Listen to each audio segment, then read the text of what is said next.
Oh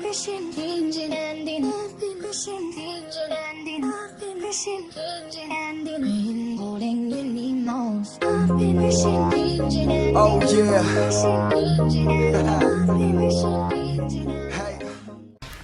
How are we doing, guys? Moose here, Season 2, Episode 12 of our West Ham United career mode. Really excited to get this episode on the way. Hope everyone is enjoying the World Cup. Currently, the Mexico game is actually at halftime right now as I'm recording this.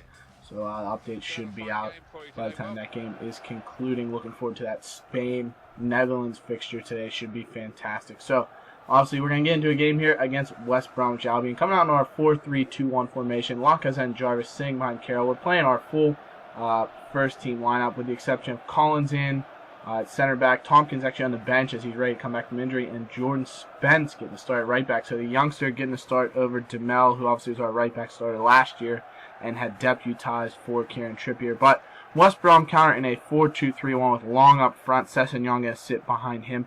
Dorrans and Brunt looking to play things in from the wing, so we'll see what they can do. Michael Bradley, though, gets things started from the 6th minute, plays the ball to Clement Grenier, then plays Jarvis through. A little bit of luck to get on the ball, and he just hammers a shot a little bit wide of the goal. But 12th minute, then another chance here. Bradley moving the ball wide to Alexander Lacazette. Nice ball roll to get inside his man. Jarvis then picks up the ball off the layup from Carroll. Nice shot and a good save from the West Bromwich Albion keeper. Carroll, though, stays with the ball here. Picks it up, plays it out wide to Luke Shaw, who's cut a bit inside, eventually plays all kind of space, plays it to Michael Bradley, has a shot from 20 yards, just puts it wide of the goal. Grenier then in the 16th minute gets up the ball, plays it to Lacazette, a nice little bit of play with Carroll, some beautiful, inventive runs by the players here. Bradley then cuts inside his defender, plays it to the back post to Lacazette, and that's a sublime finish. What a volley. Absolutely sumptuous ball in from Michael Bradley, and Lacazette with the simplest of finishes, just volleys out of the air really nicely. And it's a really good goal to take for a 1-0 lead. But West Brom trying to counter here. Brunt gets on the wing, plays a nice little 1-2 down. Brunt then whips in across, looking for the feet of Shane Long, and that is just as equally a beautiful finish from the West Bromwich Albion man. Shane Long with a beautiful goal as he just turns and hits it on the volley. Unbelievable direction to put that in the top right-hand corner from that kind of angle. What a finish. Nothing Adrian could do. It's a really good goal. But Grenier then plays Lacazette through here in the 40th minute. He's got all kinds of space out wide. Plays a looping ball into the looking for the back post. Carroll just lays off the Ravel Morrison. Has a strike and a really nice save from the West Bromwich Albion keeper. But getting in the second half here, a moment of controversy. Carroll plays Jarvis through really nicely on the left side of the box. He then whips across over for Andy Carroll. He's put it in the back of the net. But what? The referee has ruled it out for a penalty. The ball's in the back of the net, and he's given a penalty to us and disallowed the goal. What in the world happens here? Well, we take a look at the replay as I finally get sighted in. Jarvis whips the ball in. He puts it right on the noggin of Andy Carroll, puts it in the back of the net. But if you take a look, it actually plays off the head of Carroll and the arm of the West Bromwich Albion man, and he also elbows Carroll in the face. So, to be fair, if Carroll might not have scored, I could see why you have awarded the penalty, but he puts it in the back of the net. And then only when he blows for the penalty is it when the West Bromwich man clears the ball out. So we get a penalty.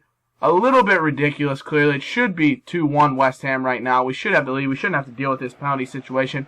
But if Grenier slots it in, it's all for naught. It's the same. And he does. He puts it in the top right corner, leaves the keeper stranded. And it's his second goal of the year for Clement Grenier. Obviously his first coming against Chelsea on that beautiful first-time strike.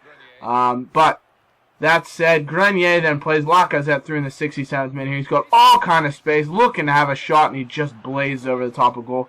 So a 2-1 lead, certainly deserved based on the chances right here. Carroll then, nice little bit of link-up play, finds Diame, a little bit of luck to get around Dawson here. He plays it to the back post looking for Lacazette. He settles it down his first touch, plays it to Carroll, and he hits it first time in the back of the net. And that is an absolute beautiful goal, certainly a goal of the season candidate. Speaking of goal of the season, I think we're going to switch from doing goal of the month, just because you get months where there are 3 or 4 games, a lot of time-quality goals. What we'll do is we'll keep that first goal from Jarvis, but then we'll have a goal of the first half of the season. Once we hit the new transfer window, we'll do a goal of the first half of the season. Then we'll do a goal of the second half of the season competition and have the winners there matched up against the Jarvis goal that won the first month. So we'll go from there, see how things go. But Jarvis, speaking of, Great little bit of skill to get around 2 defenders. Nice little 1-2. The ball's eventually played to Luke Shaw. He lays it off for Joshua Gadd, who's come on as a sub. And a really good block from West Brom. But a 3-1 victory for West Ham United. The Hammers with a brilliant victory. Lacazette, Grenier with a penalty that could have been Carroll's as well. And then Andy Carroll with a simple first-time finish to make it 3-1. 7 shots, 55% of possession. Certainly a deserved 3 points. And the man of the match, Adrian Lacazette with a 9.2. James Tompkins, I want you to take note. He only had a 7.9, but he actually came on in the second half as a sub for Collins, who I thought was really struggling. And to be honest, he would be my man of the match. You didn't get a ton of highlights from him, but he did play fantastically. I think he actually came on about the 30 or so minute mark for James Collins, who was laboring with a sprained knee. We also get a note from Joey O'Brien. He's unhappy with his playtime, but he's got a note. We brought in Luke Shaw for a nice $6 million sum or so. Put him on a deal that says he's going to be our first-team player. Joey O'Brien's got to know that he's a squad rotation player. He didn't even play a ton last year. Razvan Rat was essentially the starter for 3/4 of the campaign before O'Brien sort of took it away from him at the end of the year.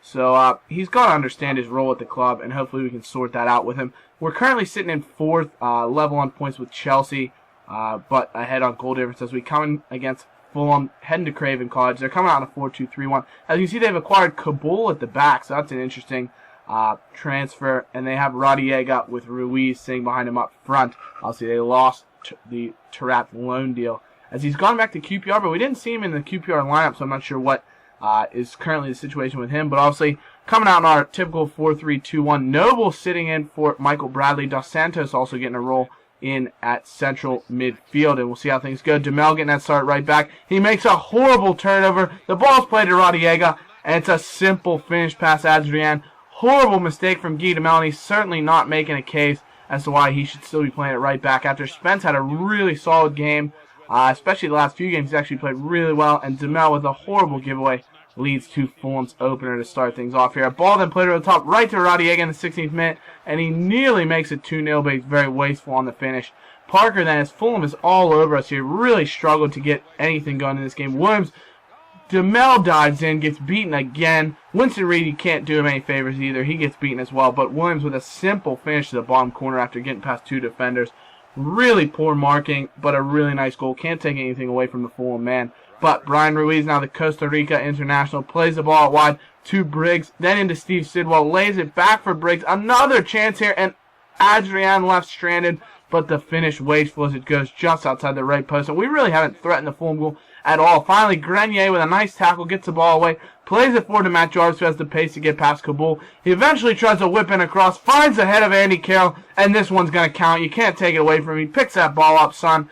Get it back to the center circle, and let's try to get back in this game. A nice through ball from Grenier, sets Jarvis a fly, plays it across to Andy Carroll, and he's not going to miss from there. He's just been fantastic for us.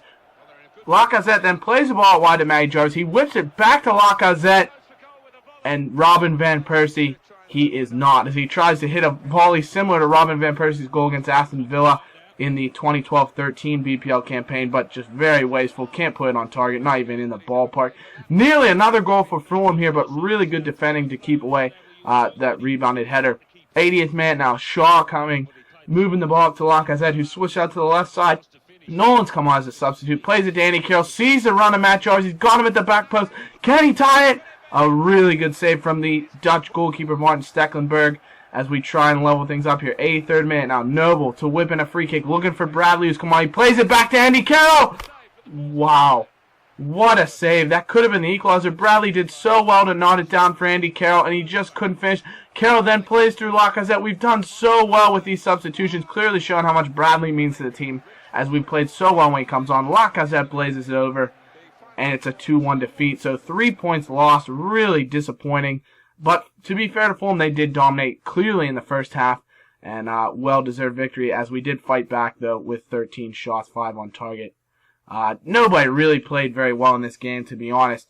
And we get a note, Joey O'Brien on international duty, hurt for 2 weeks, so ironic enough that he gets hurt. We also get a scouting report here, a couple players that we're going to keep our eye on potentially in the future, as we also want to pump up Clement Grenier. As we take a look at Hammer's headlines to close out the episode, top source for all West Ham United news. Starting things off, O'Brien and others feeling left out and creating unrest. With new reinforcements coming in over the summer, Many Hammers have found their place in the lineup to be in doubt. Players such as Joey O'Brien, Mohamed Diame, and James Collins have seen their playing time decrease and have made their feelings known to the manager.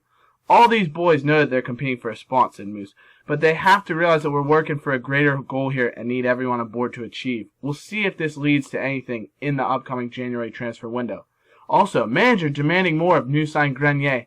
Clement Grenier has scored just twice and added a pair of assists since joining the Hammers in the summer. While not unhappy with the performance, the manager's made it known that he expects a larger contribution from his high-profile signing swoop. Everyone knows the quality that this player has on the ball, and he's shown flashes of that since coming to East London. That said, we know that it's a matter of he's capable of a lot more. We hope to see that. If it's a matter of gelling together with his teammates, we just hope it happens sooner rather than later for us. So that'll conclude this episode, guys. I hope you've enjoyed it. Obviously, let me know in the comments your feedback. Leave a like, subscribe, and we'll see you in episode 13. We'll see you later, guys. Bye-bye.